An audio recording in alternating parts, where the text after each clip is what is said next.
सुप्रभात छात्रों, मैं हूं आपकी अध्यापिका प्रतिभा त्रिपाठी। आज हम आत्म परिचय पाठ का बचा हुआ खंड पढ़ेंगे। तो चलिए चलते हैं, शुरू करते हैं। कर यत्न मिटे सब सत्य किसी ने जाना, नादान वही है हाय जहां पर दाना। फिर मूढ़ न क्या जग जो इस पर भी सीखे, मैं सीख रहा हूँ सीखा ज्ञान भुलाना। इतना सुंदर कवि आत्मा से लिखता है, कवि यथार्थ को लिखता है, कवि अपने मन की बात को लिखता है और अपने मन की बातों के द्वारा वो तुमको ये समझाइश देना चाहता है कि समाज में रहकर तुम समाज के जैसे बन जाते हो। तो मेरे और तुम्हारे में कितना मतभेद है। अगर तुम मेरे जैसे होकर सोचो, कोशिश करता है पर वो सफलता नहीं अर्जित कर पा रहा है। तो क्या कह रहे हैं, ये जो समाज के रहने वाले लोग हैं, जो समाज में रह रहे लोग हैं, ये ना जाने कितने यत्न करते हैं, ना जाने कितना परिश्रम करते हैं, ना जाने कितनी कोशिश करते हैं, लेकिन फिर भी इन्हें सफलता अर्जित नहीं होती। किस चीज की सफलता? सत्य को जानने की। क्यों? क्योंकि ये वास्तविकता से परे हैं, ये वास्तविकता से दूर हैं, ये आत्मा की अनुभूति को नहीं पहचान पा रहे हैं, ये सामाजिकता के दायरे में बंधे हुए हैं, ये समाज में रह करके समाज के जैसे ही हो गए हैं, ये समाज के बारे में नहीं जानते। तो कवि क्या कह रहा है? कवि कह रहा है इन्होंने समाज में रह करके ना जाने कितने यत्न किए हैं, ना जाने कितना परिश्रम किया है, फिर भी इन्होंने सत्य को पहचाना नहीं है, फिर भी ये सत्य को जानने में असमर्थ हैं, ये सत्य को नहीं जान पा रहे हैं। यत्न कितने ही किए लेकिन सत्य को ये जान नहीं पा रहे हैं। ये ऐसे मूर्ख हैं, ये ऐसे मूर्ख हैं कि ज्ञान होते हुए भी ये अज्ञानी बने हुए हैं, ये नादान है। नादान वही है हाय जहां पर दाना। ये अपने लक्ष्य को प्राप्त करने के लिए, अपने लक्ष्य प्राप्ति के लिए कुछ भी करने को तैयार हैं। इनके अंदर आत्मा में उपजे प्रेम, इनके अंदर प्रेम की अनुभूति नहीं है, ये प्रेम को नहीं पहचान पा रहे हैं। ये न जाने कितने यत्न करते हैं कि मैं समाज में रहकर भी अपने लक्ष्य को प्राप्त करने के बाद भी यथार्थ को समझ सकूं, जान सकूं, पर ऐसा नहीं है। क्यों? क्योंकि ये मूढ़ है, ये मूर्ख है, ये अपने लक्ष्य को प्राप्त करने का एक उद्देश्य बना चुके हैं, उसके लिए चाहे इन्हें कुछ भी करना पड़े ये करने के लिए तैयार हैं, ये उसे जानने के लिए तैयार हैं। और मैं इनको देख करके सीख रहा हूं, और जो मेरे अंदर का ज्ञान है, जो मेरे अंदर की बातें हैं, उसको मैं भुला रहा हूं। मैं इनको देख करके सीख रहा हूं, इनसे सीखने की कोशिश कर रहा हूं। मैं सीख रहा हूं सीखा ज्ञान भुलाना। जो कुछ भी मैंने सीखा था, जो कुछ भी मैंने जाना था, मैं सोचता हूँ, मैं इनको देख करके मैं ये जानने की कोशिश करता हूँ कि क्या ये वास्तविकता है, क्या ये यथार्थ है, क्या मैं इनके साथ ऐसे ही रह सकता हूँ। मैं अपने अंदर प्रेम को बसा करके इनकी बातों से कुछ सीखना चाहता हूँ। चलिए आगे बढ़ते हैं। मैं और जग और, 3 बार और का प्रयोग किया और तीनों बार तीनों औरों का अलग अलग अर्थ है ना। तो यहां पर कौन सा अलंकार होगा? यमक अलंकार। मैं और जग को और अपने आप को बिल्कुल अलग कर दिया है, दोनों को एक दूसरे से अलग कर दिया है, दोनों को एक दूसरे से खिन्न कर दिया है। अपने और जग के बीच में उन्होंने क्या कर दिया है? उन्होंने अंतर स्थापित कर दिया है। मैं और जग और, कहाँ? क्या कह रहा है? कह रहा है मैं और जग, मैं मेरे और जग के बीच का जो संबंध है वो अलग है, बिल्कुल विपरीत है, दोनों एक दूसरे से परे हैं। और कहाँ का नाता, और कह रहे हैं और इस दोनों के बीच, जो हम दोनों के बीच का संबंध है, ये बिल्कुल अलग है, हम एक दूसरे को समझने में असमर्थ है। जग तो अपनी ही तान अलाप रहा है, जग तो अपनी ही राग अलाप रहा है, उसका और मेरा संबंध अलग है, दोनों एक दूसरे से विपरीत है, एक दूसरे से परे है, एक दूसरे से अलग है। मैं और जग और, मैं और जग अलग अलग है और जग में रहने वाले लोग मुझसे भी अलग है। पहले तो अपने और समाज के बीच का संबंध बता रहा है कि हम दोनों बिल्कुल भी अलग हैं, दोनों में कोई समानताएं नहीं है, क्योंकि वो लक्ष्य प्राप्ति की ओर बढ़ रहे हैं और मैं प्रेम को अपने अंदर सजोए बैठा हूँ। मुझे लक्ष्य या मुझे किसी उद्देश्य या मुझे किसी ध्येय की ज़रूरत नहीं है। मैं अपने अंदर प्रेम का वास लिए बैठा हूँ, मैं अपने अंदर प्रेम बसाए बैठा हूँ। और ये जो समाज के लोग हैं, ये लक्ष्य प्राप्ति हेतु अपने आप को आगे बढ़ाने के लिए, समाज में अपना वर्चस्व स्थापित करने के लिए कुछ भी करने को तैयार है। मैं बना बना कितने जग रोज मिटाता, मैं कल्पना करता हूँ, मैं सोचता हूँ, मैं सपने देखता हूँ, मैं ये विश्वास करता हूँ कि शायद आने वाले समय में समाज में ऐसी स्थिति होगी कि समाज के लोग भी प्रेम की परिभाषा को समझेंगे, पर ऐसा नहीं है। समाज मेरे सोच से, मेरे दायरे से, मेरी कल्पना से, मेरे सपने से एकदम अलग है।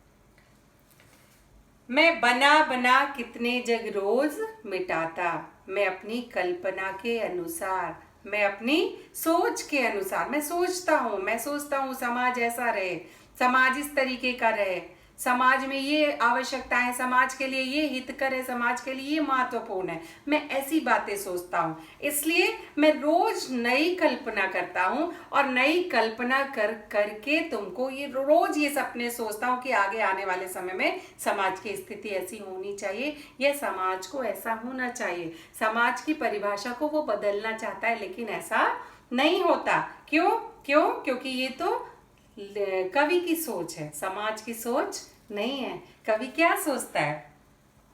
जग जिस पृथ्वी पर जोड़ा करता वैभव, मैं प्रतिपग से उस पृथ्वी को ठुकराता।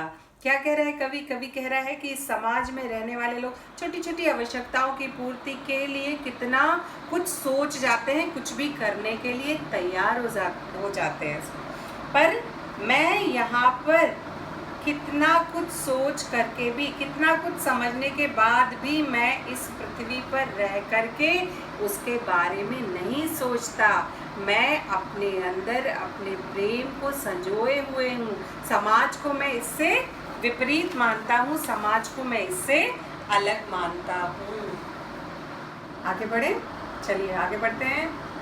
मैं निज रोदन में राग लिए फिरता हूँ, शीतल वाणी में आग लिए फिरता हूँ, हो जिस पर भूपों के प्रसाद निछावर, मैं वह खंडहर का भाग लिए फिरता हूँ। कवि ने सुंदर यथार्थ की प्रस्तुति दी है। कवि अपनी बातों को समझाने के लिए अपने मन में बसे हुए प्रेम को किस तरीके से दर्शाता है उसका चित्रण किया है। कवि क्या कह रहा है? कवि कह रहा है मैं निज रोदन में राग, निज रोदन में राग और शीतल वाणी में आग, दोनों में क्या है?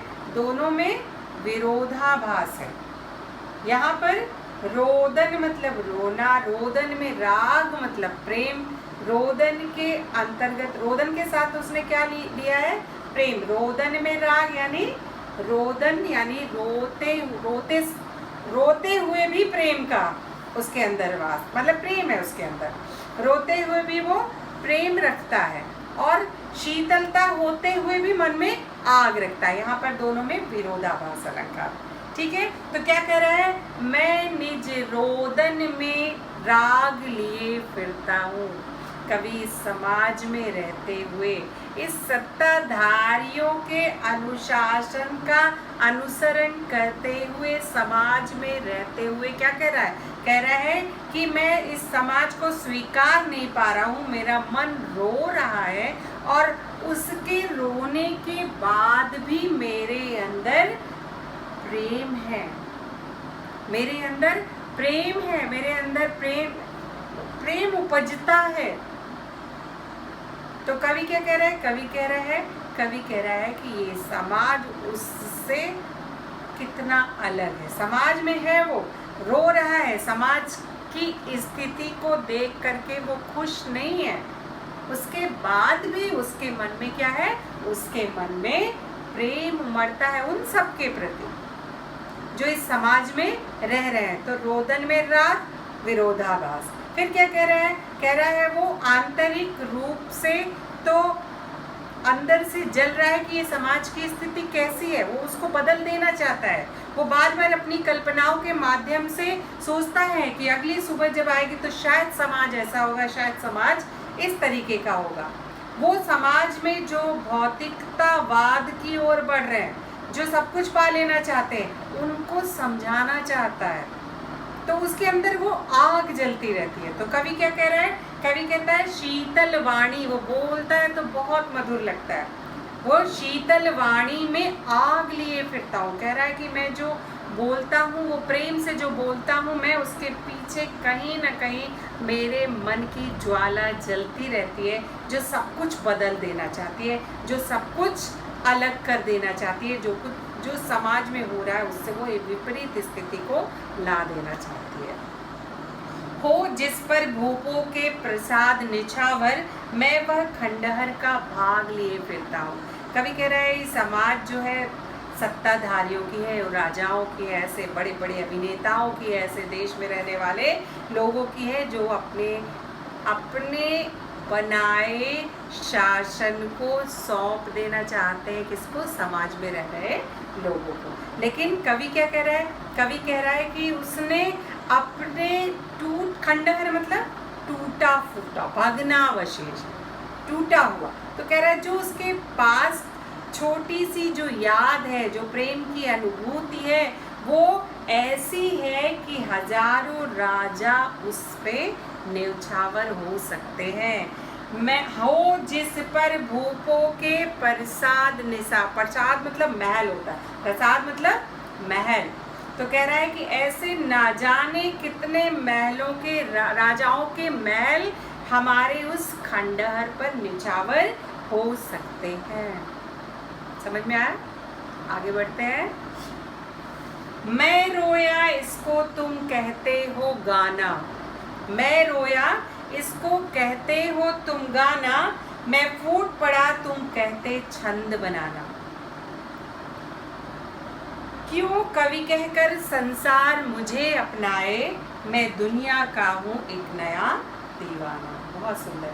कवि क्या कह रहा है? कवि कह रहा है कि मैं रोया इसको तुम कहते हो गाना। कवि ने कहा कि मैं अपनी आंतरिक अनुभूति को कविता के माध्यम से रखना चाहता था।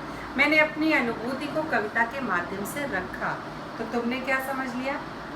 तुमने समझ लिया कि मैंने ये छंद लिखा है, जबकि मैंने ये वास्तविकता लिखी है, जबकि मैंने ये यथार्थ लिखा है। तो क्या कह रहे हैं? मैं रोया, मैंने अपने दिल की जो करुण पुकार लगाई, मैंने जो अपनी करुणा को अपने छंदों के माध्यम से अभिव्यक्त किया, तो तुमने इसे गीत बना दिया। तुमने हमारी आंतरिक अनुभूति को नहीं जाना, तुमने हमारे अंदर के प्रेम को नहीं समझा, तुमने हमारी उन बातों को नहीं समझा, तुमने उसे क्या समझ लिया? तुमने उसे गीत समझ लिया।